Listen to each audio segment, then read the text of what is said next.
All right, what's going on? I'm Ross with 98.1 The Max. This is a homegrown interview. I'm sitting with Justin and Andrew from the Dirty Streets. How you guys doing? Hey, man. Doing great. How you doing? I'm doing well. Feeling good. All right, the first time I heard about you guys, because I'm not from Memphis. First time I heard about you guys, I was talking to Dan Garber. Oh, yeah, nice. great guy. All right, and I was asking him, because he was up at the High Tone and he works the door, and I was just trying to find out anything I could find out about the local music scene. And he mentioned, he's like, you got to check out the Dirty Streets. I was like, what do they sound like? And he said, they are the MC5 of Memphis. That's very complimentary. Yeah, it's very I don't know if flattering. we're that wild. I don't think we get that wild. You don't get that wild? I mean, we do on stage. It's fun, but they were like getting their van lit on fire, and the cops were beating them up and stuff. That was before cell phones. That doesn't count. Everything was more fun. I know a guy who drove a car through the front of a bar, and no one got arrested. Yeah, That would be impossible viral now. on Exactly. Twitter, everywhere. Absolutely.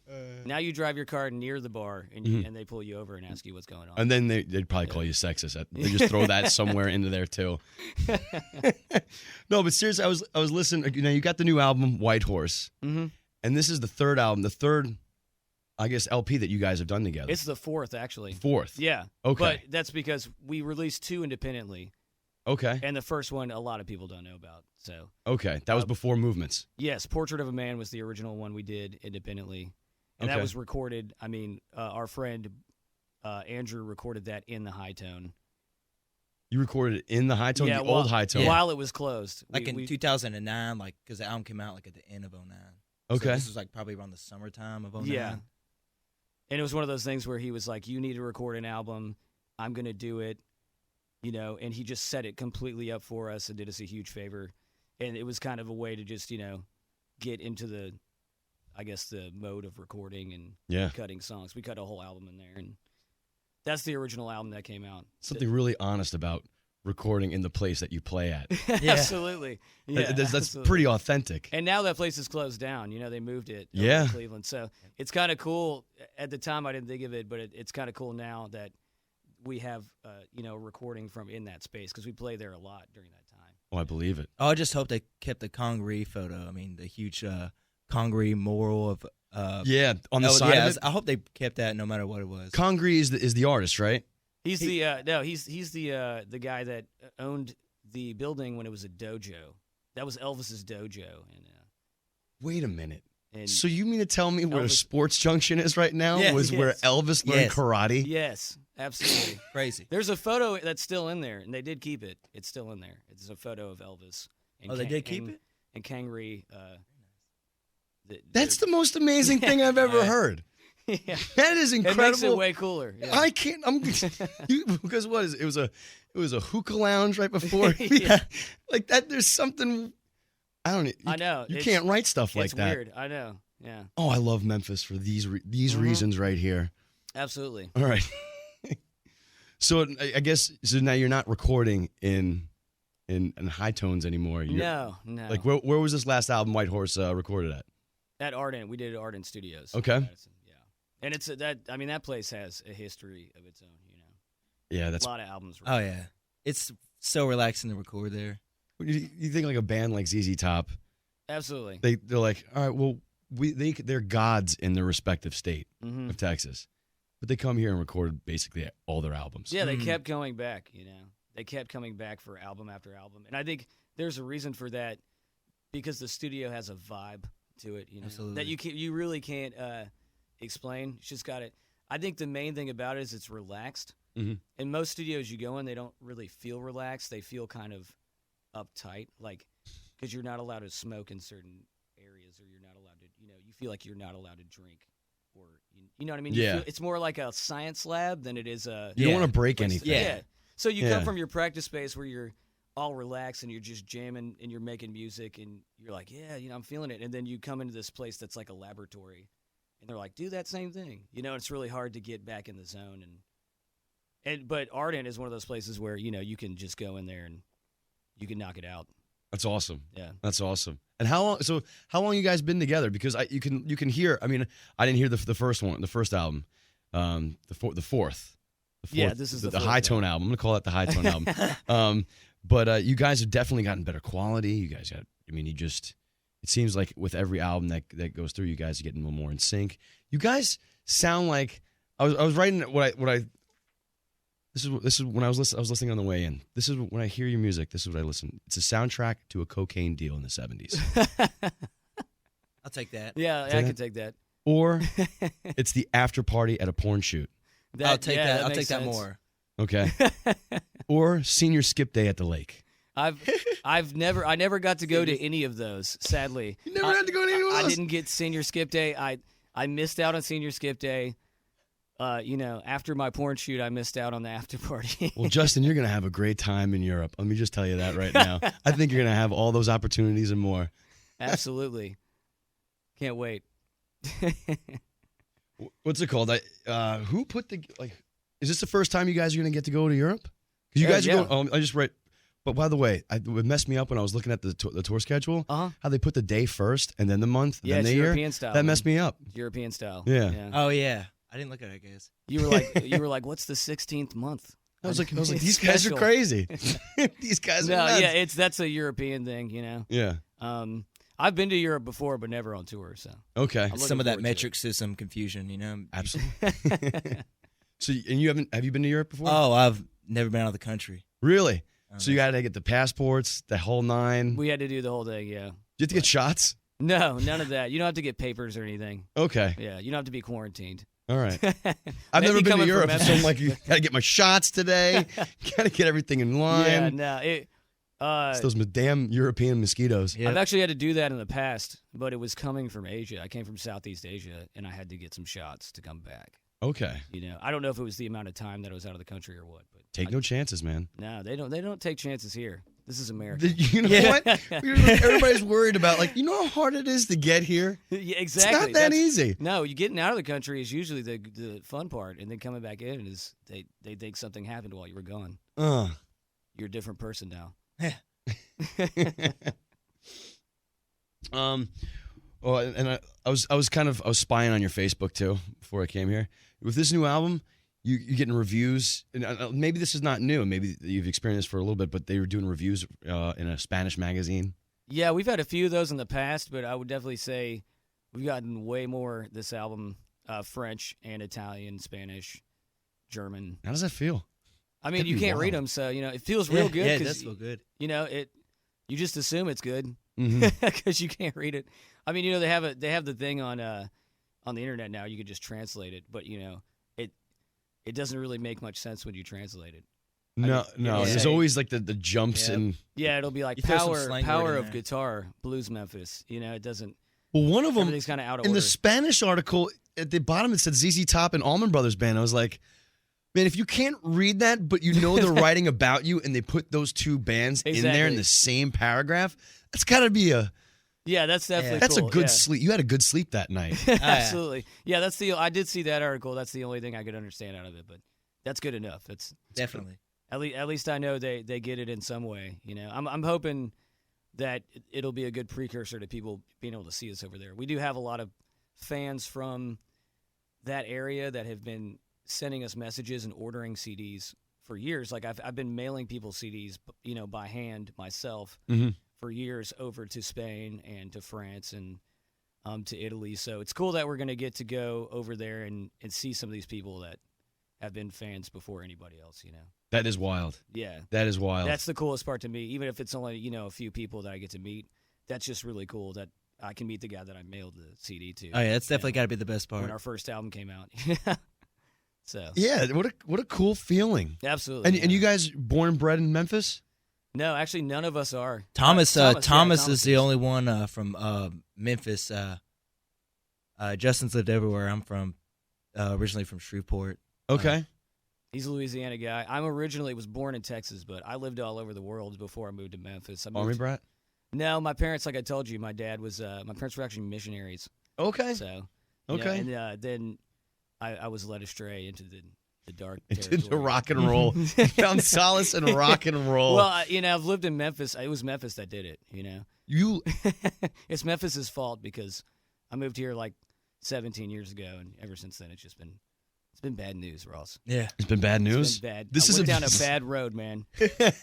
It wasn't Bangkok that did it to me. It was Memphis. Oh, Okay, man. all right. Well, it's Senior skip day, porn Porn, shoots. after shoots, you know. it's your environment, so it's Memphis's fault that you guys are rocking your face off. Absolutely. Absolutely. Oh, that definitely could be blamed on Memphis for sure. Mm. You know, the music thing.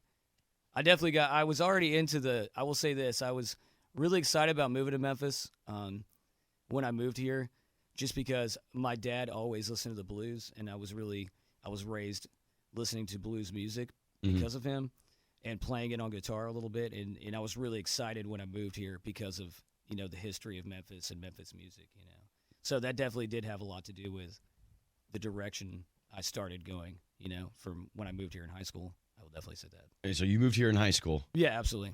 When did you move here? High school when I was 16, so probably about almost 10 years now. 10 years. How old are you guys? I'm 25. I'm 25? 31. 25. Yeah, we're about this. Yeah, Yeah. somewhere around the same. Oh, I yeah. won't say that on the radio. I don't want. What? I'm 32. I don't want. Well, okay. I didn't. You know, I don't know if I want. Yeah, to no, ruin your this is the profile. magic of radio. You can't see the wrinkles. No. Now I have white hair.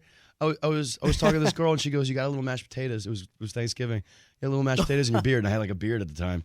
Yeah. I'm like, that's gray hair. No, yeah, it happens to everybody.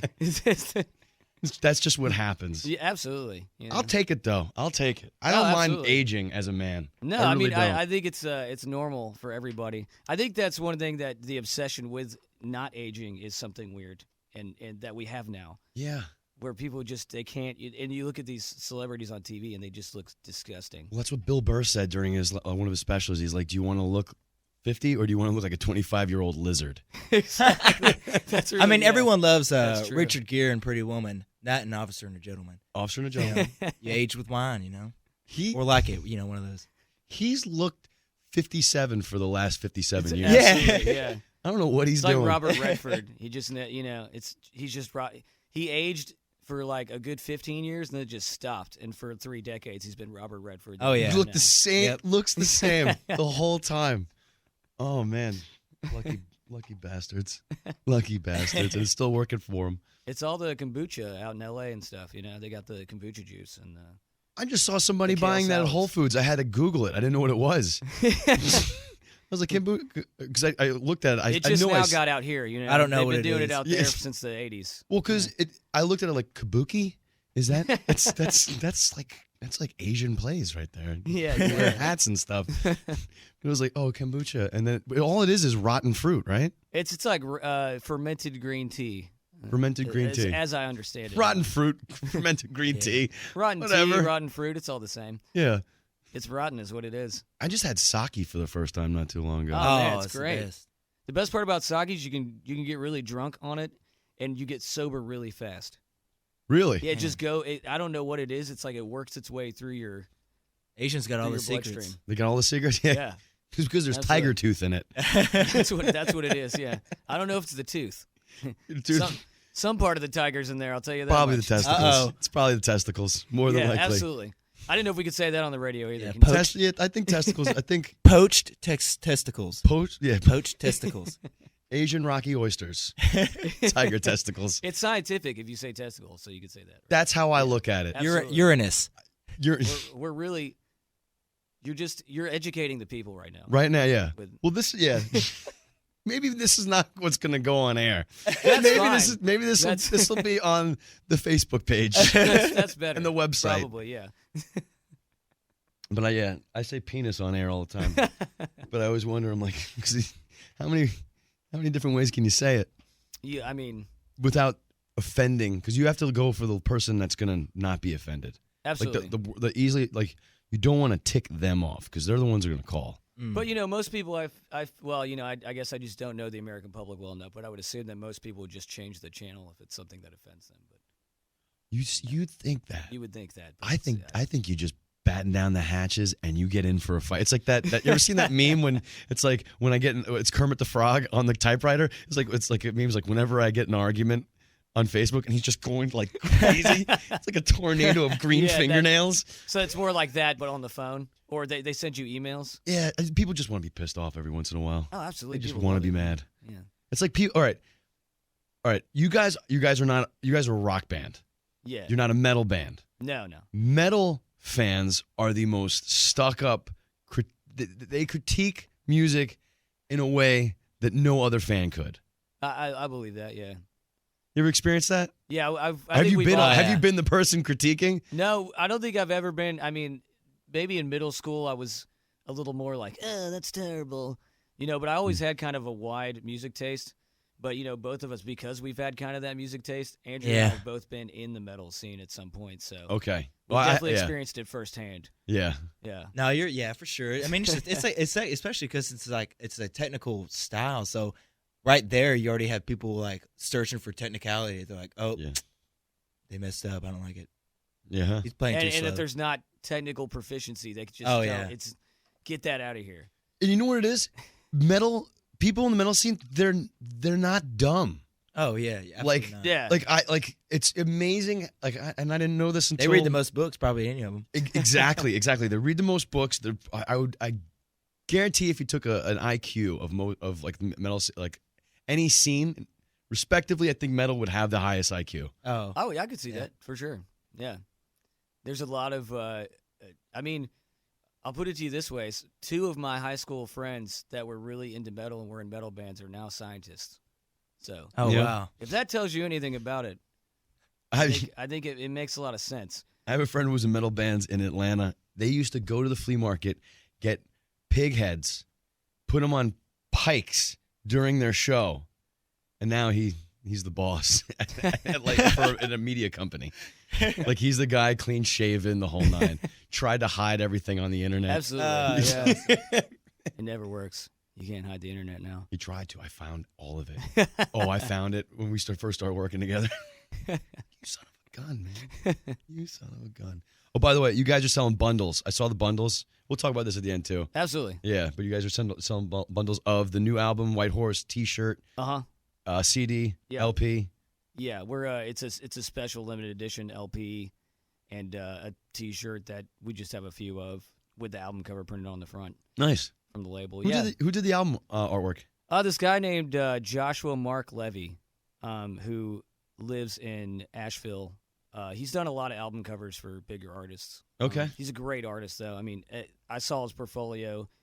The guy from our label hooked me up with him and said, I think this guy should do your album cover. And I went online and looked at his website. And I mean, everything. It's just one of those things where everything looked really great. So That's awesome. I had no credit. I was, I just basically was like, have him do whatever he wants. What label are you guys under right now? Alive Natural Sound. It's a small, like, blues rock label out of California. Awesome. A lot of our buddies, Radio Moscow, are the ones that got us on there. We went on tour with them a few years ago. You guys are buddies with Radio Moscow? Yeah, we went on tour with them in 2012. That's how we got on the label. Oh, my God. I So- love that band. Oh, Oh awesome. yeah, they're great. Love that they're awesome. band. They're great. Yeah, they're Incredible band. I mean, that was a great tour all around, and it was nice of them to, have us on it. And we ended up me and Parker became good friends, and especially through bonding through just music and stuff. We're into the same stuff, He comes from that blues background as well. Yeah. So. Oh, yeah. And then from there, he hooked me up with Patrick from the label, and Patrick's really cool, easy to work with, so it Oh, worked that's out. wild. That's awesome. And if Yeah. they ever come through Memphis, I would recommend it. Oh, absolutely. They haven't been here in Absolutely. years. Hey, but- it's been forever Well, since they've been here. Weren't they here last year? Uh, At the High Tone, the new High Tone. maybe they were. I don't think so. Maybe unless we were out of town. That's the only thing I could Yeah, I'm think. trying to recall. Um, I feel like they've been like international based for such a oh no, long you know now- what? I think they now. were here because Really? we were on tour. It was in October Oh. with remember because they played Little Rock Oh as yeah. well, yeah. at Juanita's. They played like one of the last nights at Juanita's Okay. because Juanita's and Little Rock is closed now. So Okay. yeah. Is Juanita's right there at the corner? There's a pizza place right here. There's like a little comedy club right there. Well, they moved locations, and then their new location was kind of downtown, and it had it's just a Mexican restaurant that also had a huge stage in it, Okay. kind of a 200, 300 capacity venue. It's a Mexican restaurant. Yeah, it was awesome because when you play there, you got free Mexican food. Oh yeah. I love it. Anything you wanted, it was like you just sit down and order You get whatever you fajitas wanted for free. Yeah. Fajitas before you play. which is not always a good idea, by the way. Yeah. No, Say- absolutely Get not. the light fajitas. You don't want to eat a whole lot of salsa and fajitas before you have to sing. No, or get back in a car and drive with everybody. Well, that too, yeah. Yeah. Which both of those things happened, I think, every time we played there. What was the last tour that you guys went on? We went out on tour in October. Honestly, was the last one. And since then, we came back. The album came out in November. And then we've just been doing a few out-of-town gigs and trying to gear up for this European tour. It's been pretty hectic trying to get everything together. I believe it. So, and then after we get back from the tour, we'll be doing a lot of U.S. touring Okay. in the summer and the fall. So. That's the speculative news. That Yes, we're absolutely. still Oh, yes, working sir. that out. yeah. Still working that Yeah. out. I can't tell you exactly what that touring is going to be, but part of it's being booked right now, and we're going to continue to book it. So we'll definitely have a lot of dates for this summer. You guys been in so you guys, I take it, you've been to California, you've done the Yeah. whole Mhm. West Coast, East Coast, Mhm. so you've been all around. Yes, sir. Yeah. And have you been doing that ever since the inception? Like, is that the first, like, when you guys first started, you're like, all right, let's start hitting the road. We're serious about this. Well, we tried in the beginning to do it against all odds, kind of like in a minivan when we first got together. We were like, let's do. We got offered to play a show in Boston right after we became a band with this band called Tab the Band, which is Joe Perry from Aerosmith, his son's band. Okay. And they were a really good band, and they had played here with us, and they were like, hey, they just contacted me. Adrian contacted me, who's the singer in the band. He was like, come up here and play this show. We're doing a CD release. We'd love you guys to play, and I can get you however much money. And it was quite a bit of money, like more than we'd ever been paid at the time. So I was like, that's enough to almost get up there. So I decided to try to book a tour around it, and we did a tour in the minivan, and that was really rough. Oh yeah. Really It was rough? Like, yes. I'm glad it truck was the stops, first. you know. I'm glad it was the first. But it was fun still. I mean, obviously, Oh, yeah. just to do it. If that's your first experience doing that, it's Yeah. going to be the most miserable. It's going to Absolutely. everything you're It's going kind to of natural. Yeah, it needs to happen. Absolutely. And since then, it's kind of been that we just kept doing it more frequently, and with other bands. That helped a lot. Got a bigger And van. bigger van. Got a bigger van, and right around the time Portrait of a Man, our first album, came out, Uh-huh. and right before our second album came out, in between, we got a bigger van that was actually you can tour in. Yeah. And that's when things kind of really, I would say right around the time Movements came out is when we really started pushing, 2012, around there, 2011, 2012, is when we really started getting out there on the road. That's when we ended up doing that Moscow tour. And, we were doing a lot of stuff in the Southeast. I just started booking a lot of regional stuff. And then from there, it kind of, things kind of worked themselves out in That's a awesome. way. It seems that's how this business works. You kind of do things on your own. That's how it is now, at least. Things were different in the 90s, Yeah, it's but DIY for sure. yeah, absolutely. Yeah. Now you do things and you do things on your own, and then people will come to you and be like, "Would you like to do this?" But most of the time, that doesn't happen unless you are already touring on your own. Okay. I mean, when we got that Radio Moscow tour, for instance, there was a lot of questions on the phone of, "What's the longest tour you've ever done?" Because it was a 8-week tour. Okay. So that's a long time. And they were like, what's the longest tour you've ever done? And I was like, 3 weeks is the longest we've done.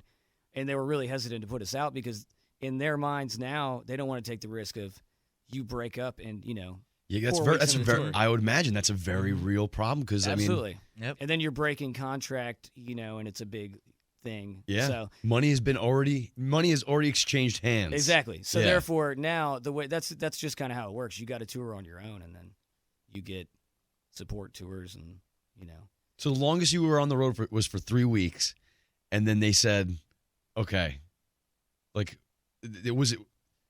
I had a question before that. So was there a moment you guys knew when? At what point did you guys know that you were going to be a working band? oh man, probably after that first tour. Probably yeah. Yeah? Probably after that. Yeah. Working as in we're going to have to bust a lot of ass. There's a lot of revelation when you get done with your first tour. Like it's more of like you understand how it is now. Yeah. There's not like some sort of like mirage. Like you understand what you need to do. What needs to happen, the work you need to put in. Mm-hmm. Every part of the process is like that, When you first get on a label, Exactly. you realize, okay, this is what happens now that you're on a label. This is what was required of you now. You know? This is, and when you get an agent that's booking you, even in Europe, when we got this European thing, it's like, this is what's required of you. There's a huge amount of things that are always going to be required of you. You're always going to have to work. That's the thing about being a musician now. I don't know if it's always been like this, but I'm pretty sure it has. You're always going to be required to do a lot of work. It's not what you think when you're growing up, like you're going to kick back and just drink a gin and tonic backstage. I was about to say, you're not drinking a little whiskey, playing the piano, hammering out some lyrics. Yeah. No, there's so much more going on. Yeah. It's but at the same time, it's incredibly rewarding, and it's the kind of work that is incredibly satisfying in the way of just fulfilling your own, not dreams really, but your own souls. Mm-hmm. Your soul has a calling. I don't know what I'm trying to say. It doesn't make any sense. Yeah, well, like you have a choice. Yeah, you don't really have a choice in what's going on. Yes, like this is what's going. Like that's what I've always told people. I don't think any of us feel like we've ever had a choice, and that's the thing is people are like, well, has there ever been a time when it's really hard and you just felt that things were going so terribly that you were going to break up? And I think the answer has been no for us, for all of us. We've been together so long, but at the same time, when we first met each other, I would say after like 6 or 7 practices, I don't know about the other guys in the band, but I was pretty much convinced like I'm going to be in this band for the rest of my life. Nice. So it was terrible. We were terrible, but it's just one of those things where I felt like I had finally met the guys that I could be in a band with. Yeah. Regardless of how it goes, that's the thing. In other bands I was in, it was always about, well, we'll see how this goes, And this band, it was never like, we'll see how this goes. It was. I feel that. Yeah, I feel that's definitely the most fortunate and important thing. Like, I was actually talking about that today with him. Like, the hardest part is finding the people that you're willing to go all the way with, and like that feel the same about everything that you do. Like, everyone's on the same page. Feelings are mutual. You're willing to do, whatever you need to. There's no like. Of course, there's bickering and stuff. You just grow with that person, but. I feel like, we have a very strong bond. So, like, yeah, so it wasn't a conversation where, like, all right, we're doing this. Yeah. Like, of course we would talk about it, small talk, but there was none of that. Yeah, over time, we've had those reassessing moments, but it's usually about, okay, what are we doing? That's usually it's okay. Not we're doing this. What are we doing? Like I said, especially exactly. After the first 2 albums, I think there's a doom that you see with a lot of bands nowadays where they release their first album and then they break up. Yeah. That was the big one for me, is that I had been in so many bands that released one album, or, that's a common thing. So I think after the first album, we had to reassess, what are we doing?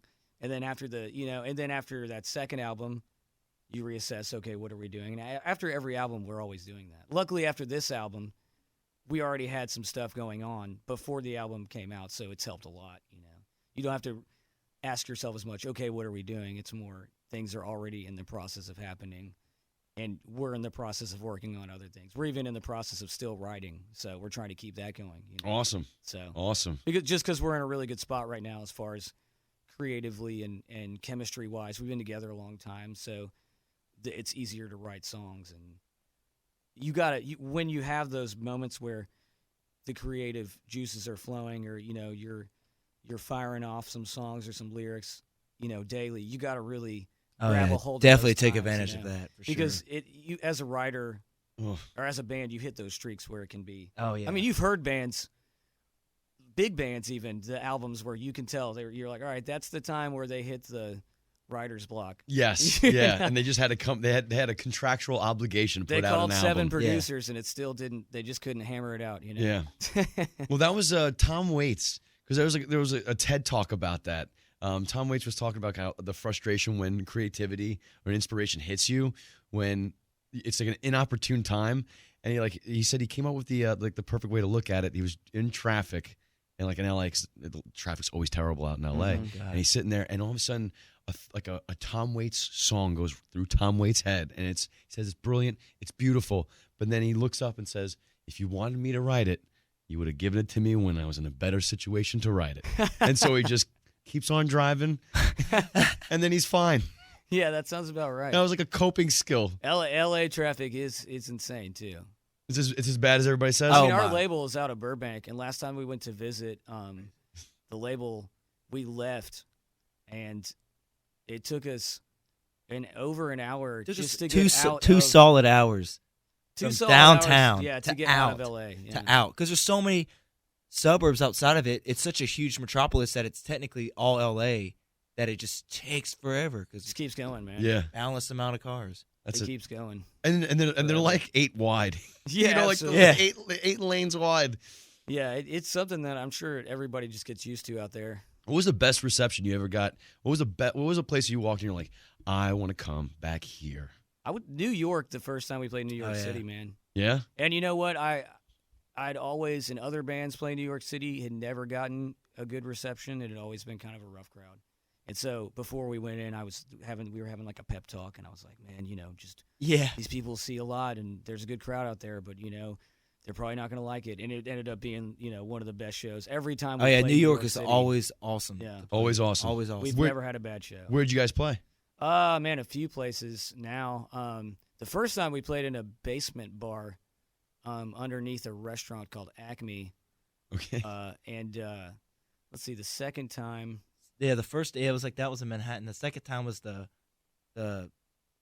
Webster Hall side stage or something like that. Yeah, we played in Webster Hall, but in the basement. Okay. They have a venue down there, that was really cool. That's the place that used to be the Ritz. Okay. The famous venues. I'm not familiar with It's it. great. It's an incredible venue. The crazy part is the building's so old, because New York has a lot of really old buildings. Yeah. The bathroom is like Man. something that you would never be used to living down here. I mean, the bathroom, when you sit in the stall, there's 1 inch on either side of you, and the door's touching your knees. Oh, yeah. Back when people were before Exactly. hormones and milk. Exactly. That's how Before it Tyson seems, chicken nuggets. Yeah. You know? Before I- Tyson. Because chicken nuggets. I am not by any means a big fella, but man, I felt like a linebacker in that bathroom. Yeah. Absolutely. My knees are poking out of the stall. And I mean, the real estate out there is just so pricey. It's like everybody cuts down on their bathrooms. And that was you ever been to Charleston? Yeah, absolutely. They had this place called the Pink House. Mm-hmm. It's the oldest standing residence. This is what was told to me. It was the oldest standing residence in the country. It was built in like 16 something, still up. But when you walk, your head hits. I'm 5'9". That's crazy. Your head hits when you go up the stairs. It's all tiny. But every person was like 5'2" back then, Absolutely. 5'3". Yeah, it's weird how that And went down. Well, then George Washington was I think he was 6 foot. That's why they Oh look my up to him. gosh. Because Absolutely. they thought he was a real life superhero. That's still good now. Yeah, like, oh my God, this guy's massive. It's the chicken tenders now. It's the- Yep. That's what's doing it. Abraham Lincoln Zaxby's. found all the Tyson nuggets in him for himself. Yeah. These are my nuggets. I love how you said New York is a spot that was a great reception for you guys, because New York's a rock town.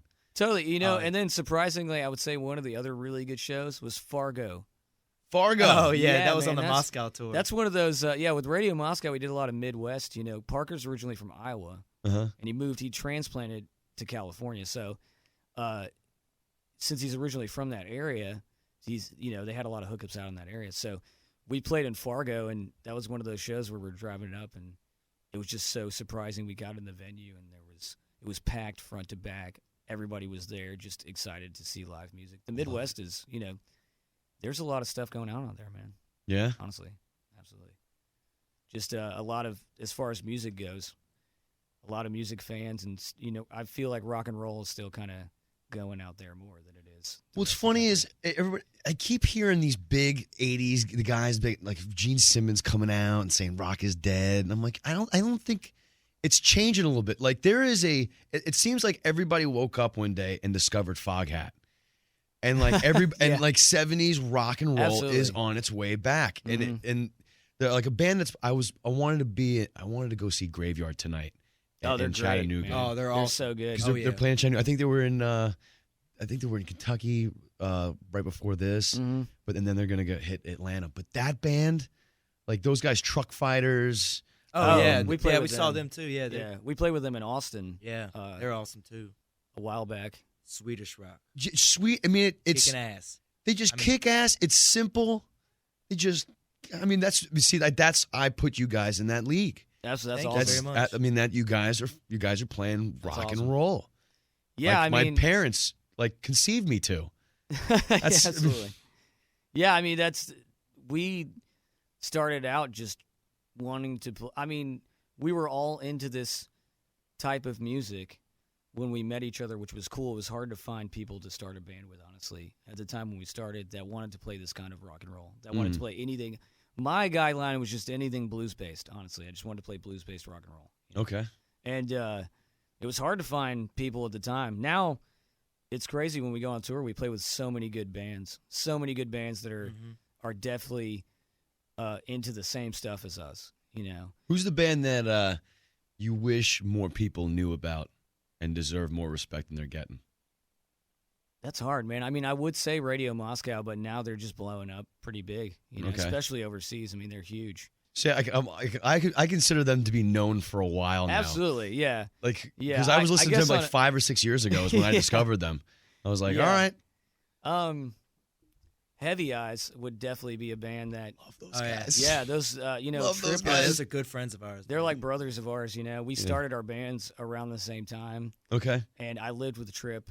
We both lived with Trip, the All right. singer, in our house together for years. What a wild world that must have been. It was fun, man. Yeah. A lot of riff writing. a little Oh, more that's tame awesome. than you think. Yeah, A little it was pretty tame, honestly, but it was a lot of at the time when we were trying to get real productive. So Trip would be in the living room writing guitar parts, and I would be in my bedroom writing guitar parts. It was kind of a lot of notepads and guitars. Yeah. That's how you know you're taking it serious. Yeah, well, you know, I feel like there was a good kind of competitive aspect in the way that he was being so creative and productive at the time. I would see him and I'd be like, oh, you know, I got to go. That reminds me, I got to go write some more songs. You know, so Yeah. it's kind of a really good vibe at the time. But they're great, man. They just came out with a new album. Yes, they did. And, he dreams of lions. Yes, and Yeah. it's Mhm. incredible, man. Yeah. Some of the best production on any of their records. Sounds Same guy phenomenal. that recorded their album recorded ours, Matt Qualls. Okay, Mac Qualls. Walls. Yeah, he lives out in the San Francisco and the Bay Area now. Okay. He just moved out there after recording these 2 records, but he's incredible. Oh yeah. Incredible engineer, really good at recording, and he's recorded all 3 of their albums.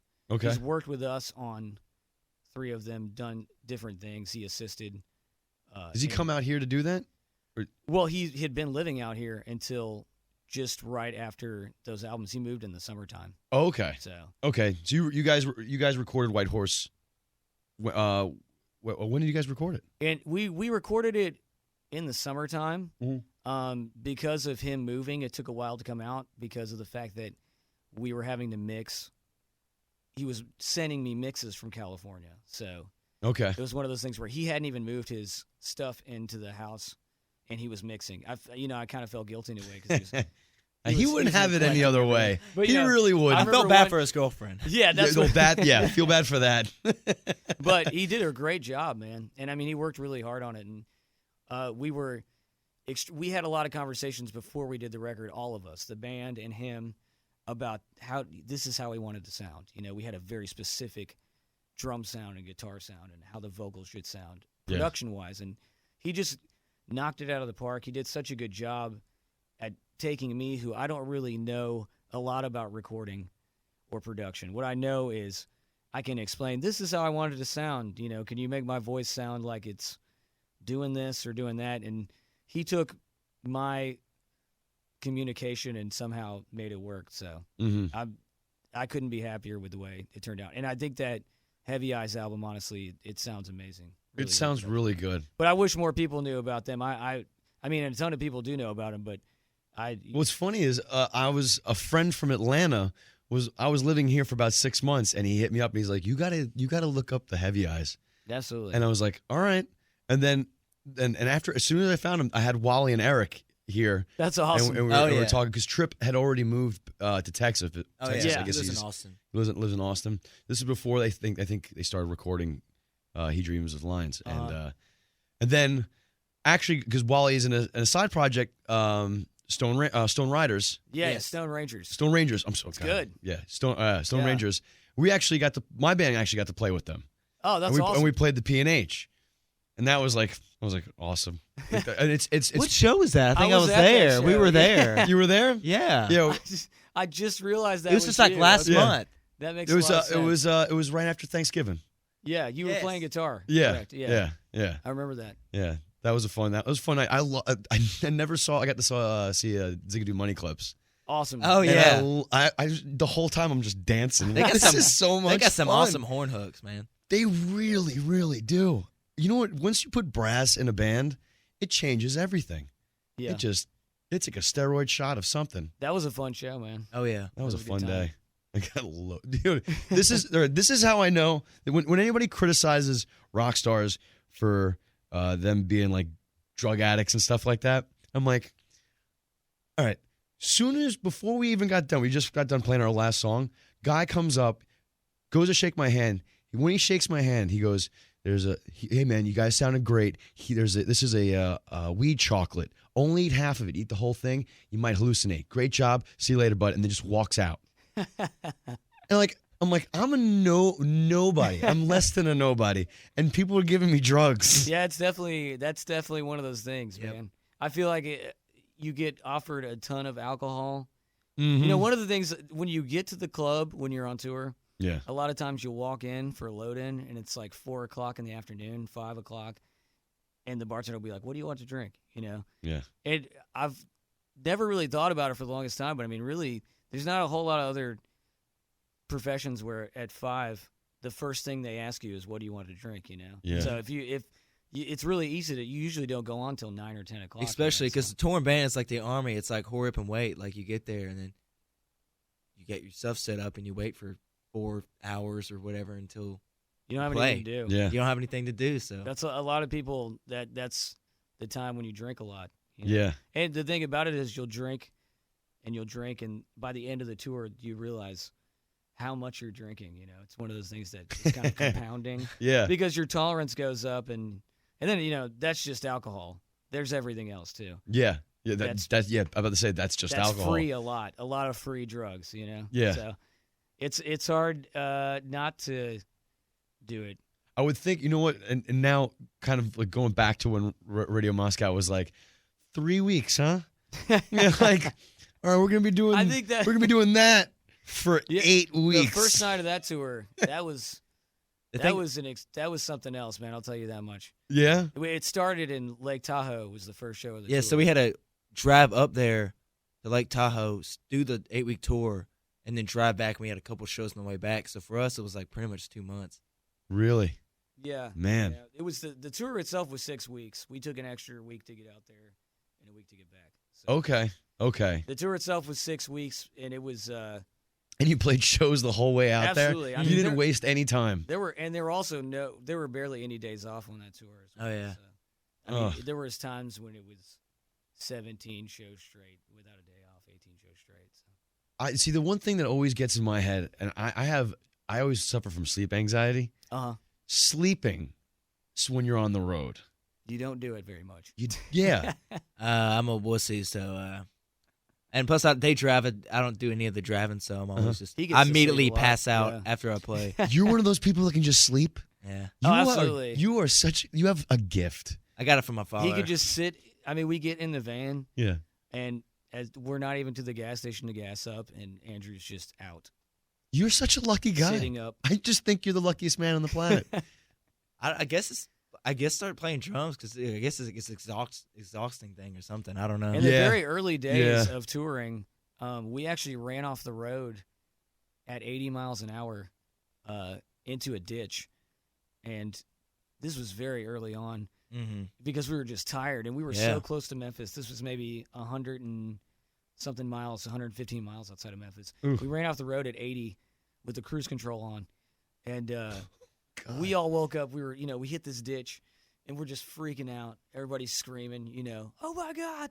And the van finally slows down. We kind of get it into a groove in the ditch, and we're just bumping up and down. Oh, you didn't even stop. You just keep. No, because the cruise control is on. We had to figure out how to get it off first. So, we're just slowly slowing down. Luckily, Andrew's brother Matt was driving, and he actually did it pretty well because he just straightened the van out and let it roll out to a stop instead of slamming on the brakes. Yeah. So he kind of saved our lives in that way.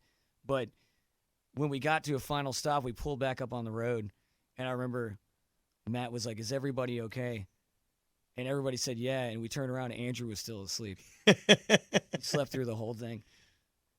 It's a gift. Yeah. It's a gift. I But don't, you don't do a whole lot of sleeping on tour, and that's another reason bands get heavy into drugs. You know, yeah. they use it as it's almost like a thing where people feel it's a necessity. Yeah. I don't mean to be that Ben Stein guy, but yeah, you have to have definitely a sense of responsibility if you want to. Well, Ben for Stein. at least us. Like we can't I'm not like a badass dude who can drink like a liter of like whiskey and play an awesome show and I get done like nothing happened. No, I would mess up very badly. So Yeah. like we try to maintain, like keep know our limits and shit, and like try to sleep when we do. Like when you get out of a show late, you have to be out of the hotel by 11. Yeah. So you try to get there as fast as you can after the show and get as much sleep as you can. Wake up half an hour before, do what you need to do, and then leave, because definitely sleep is very important. It's very It's important. a I mean, you want- commodity. yeah. Yeah, That's high end. If it was trading on Wall Street, absolutely. Yeah. it would be On hot. tour, It's- it's a commodity. Yeah. So, but then you also learn how to save it up and get a lot of sleep in one night, and kind of Right, kind of stretch carry that that out over for the rest for a of the week. Yeah. Because only because it's so essential, to having your mind active, your mind right, and you want to be on your best. Absolutely. So you're kind of just powering through that. And we're definitely more of a band where we're trying to put on the best show possible, Mhm. because people are paying to come and see you. And you have that rare occasion where even on the level we're at, where not a whole lot of people know who we are, there's that rare occasion where somebody comes out who's been a fan for a few years and has not been able to see you before, and that's the one time they've seen you. And they've been excited about it for 2 years because you don't ever come to their town or whatever. And you don't want that day to be the day where you just you've partied really hard and haven't gotten Exactly. any sleep. So, Yeah. I take it seriously to bring the same show to that person that we did on the first night of tour Yeah. and the last night of tour, and have every night be consistent. It's hard to do, but we try, Well, no one's perfect. No one's perfect. I love how you said Ben Stein. Ben Stein. I don't know. I don't want to be Ben Stein. Clear eyes. Oh my clear eyes. He really is a stickler, isn't he? He's an economist. God almighty. Well, we've been doing this almost an hour. But I'm sorry, yeah, we're getting way too deep with it. no, dude, There's going to be a lot of editing involved. No, what's that? There's going to be a whole lot of editing involved. No, honestly, this hasn't been bad at all. This is great. No, because I'll talk forever. Absolutely. No, me too. Yeah, this is just part of my whatever this is. Yeah, but well, all right. So you guys are hitting the road. April Yeah. on the European tour. What are you guys gonna do in between then? I know February 20th, DKDC. You guys are playing with Yeah. Dirty sir. South. Oh, was it not Mighty Soul Brass Band? Mighty Souls Brass Band, yeah. All right, And that's going to be a good show. Small space, a lot of fun. really small space. Yeah, it's going to be crazy. Yeah. But we've been Always talking a good about place doing to it see for a a show. while. Always a Yeah, good place to see it. though. absolutely. I've seen a lot of good ones there. So we'll be doing that show. And then right before we leave on tour for Europe, the April 2nd, we're playing at the Young Avenue Deli. So, Okay. And I haven't really started promoting that show yet, but it's going to be a good show. I don't have the full lineup, but I'll have it soon. Awesome. Trying to get like 3 or 4 bands together. Absolutely, and it'll be a really good show. We'll be playing our set before we go off to Europe and kind of getting tight. So Yeah. it'll be fun. Oh, absolutely. Yeah, because you're hitting Switzerland, Holland, France, Germany, Yeah, Spain. Spain. And Spain. You're hitting Spain hard. Yeah. Oh, Spain- yeah. Spain's a good place for us. We've always had people there that are interested for a long time. So Okay. that's one of those things where I'm really looking forward to that. You ever heard of Guadalupe Plata? No. Oh, we're gonna talk. Okay. Oh yeah. 3-piece. One guy plays a broomstick, and Oh, it's the sweet. most. It's just evil. It's what the devil. It's what we play in the background when the devil comes and makes a deal with you. It is. Sounds It is great. nice. There's a video on YouTube of them playing in a strip club, and the girl is pulling pearls, a giant string of pearls out of her Ear. ear. Yeah. And it's just she does this whole dance, and it starts from the beginning of the song and the end of the song. When by the time they reach the end of the song, she pulls out the last bit, That's exciting. and it's all wrapped around her. Is it in Oh my Memphis? God. That sounds like Memphis. It sounds like a Memphis thing, dude. Set of ears right there. But they wear clothes here in strip clubs. Absolutely, yeah. Yeah. It's all changed now. Yeah, you could drink on It's the a different streets, strip open club. container, but you can't see nudity. You know? It's a different time now. Yes. Well, White Horse, the bundle. Where can they get the bundle at? You can order it on alive.com. Alive.com. Yeah, actually aliverecords.com. Aliverecords.com. I guess / or you just search the Dirty Streets. It should be on there, yeah, right when you there's a search bar and Okay. All right, and easy we got to find. Or you can Google it. what's that? You can Google it. All as right, well. Google it, or you can just find you guys on Facebook. Yeah, all the links are on there as well. All right, The links are also on all of our social media sites are linked together. So February 20th, DKDC with the Mighty Soul Brass Band. Mhm. April 2nd, Young Avenue Deli. Absolutely. Then European Tour if they want to get their passport and be your groupies and follow you over there. Yeah. All right. Other than that, anything else you guys want to talk about? Anything you want to promote? I think we've pretty much covered our entire lives at this point. Okay. Again, I'm sitting. Justin, thank you so much. Absolutely. Thank you a lot, man. Andrew, thanks for coming in. Awesome. Thank you. Dirty very much. Streets. Make sure you listen. Make sure you support. Yeah. Good times. Yeah. I don't know how to end these Fun things. times. Now,